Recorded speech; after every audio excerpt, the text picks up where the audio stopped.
ጤና ምንድን ነው? ጤና የሚባለው ነገር ምንድን ነው? ጤና ወይም ሄልዝ ተብሎ ማለት ነው።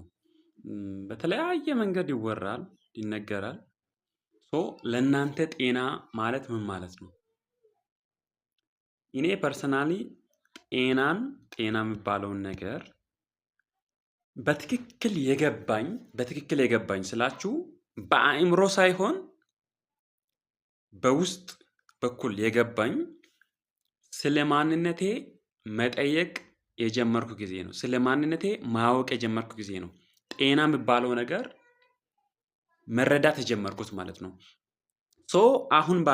አሁን ባለኝ መረዳት ጤና የሚባለው ነገር ከመጣንበት ምንጭ ስለሱ በደንብ እናወራለን። በደንብ ማለት ነው። ምክንያቱም የሁሉ ነገር ምንጭ መሰረት ላይ ሆኖ ሁሉን ነገር የያዘው በውጭ በኩል ያለው ነገር በሙሉ የመጣበት ምንጭ አለ። ይህንን ሁላችንም እናውቃለን። በተለያዩ ሃይማኖቶች ውስጥ በተለያየ ስም ይጠራል። ሳይንስ ላይ ያሉ ሰዎችም ይህንን በትክክል ያውቁታል። ጤና ማለት የሁሉ ነገር ምንጭ የሆነበት ከምንጫችን ጋር ስንሆን በእኛ ውስጥ የሚፈስ ኃይል ነው ብዬ ነው እኔ ፐርሰናሊ የማምነው ማለት ነው። የእናንተ ሌላ ሊሆን ይችላል። የኔን ተቀበሉ እያልኩኝ አይደለሁ። እውነታው ጤና የሚባለው ነገር ማለት ነው ምንድን ነው የምለውን የራሴን መረዳት ሼር ለማድረግ ነው እዚህ ቪዲዮ የሰራውኝ ያለሁት ማለት ነው። እኔ ብዙ ጊዜ ያመኝ ነበር ፐርሰናሊ ማለት ነው። ብዙ ጊዜ ያመኝ ነበር ልጅ እያለሁ በጣም ብዙ ጊዜ የሆነ ሰዓት ትከሻዬን ያመኛል፣ ጀርባዬን ያመኛል፣ እጄ አካባቢ በቃ በጣም ብዙ ማለት ነው። የራስ ምታት ያመኛል።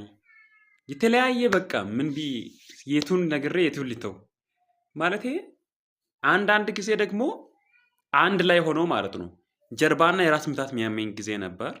በተለያየ መንገድ በቃ ሰውነቴ ላይ የህመም ስሜት ይሰማኝ ነበር እና በትክክል ማለት ነው አሁን በደንብ የማስታውሰው ህመም ወባ፣ የጭንቅላት ወባ፣ የሰውነት ወባ፣ ታይፎይድ፣ ታይፈስ እና የራስ ምታት በቃ ብዙ ጊዜ ያስቸግረኝ ነበር። ብዙ ጊዜ ማለት ነው። ፕላስ ደግሞ አብዛኞቻችንን የሚጎዳ ህመም ምንድን ነው? ጉንፋን ፍሉ የሚባለው ማለት ነው። ብዙ ጊዜ ያመኝ ነበር ማለት ነው። እና በትክክል የማስታውሰው 9ኛ ክላስ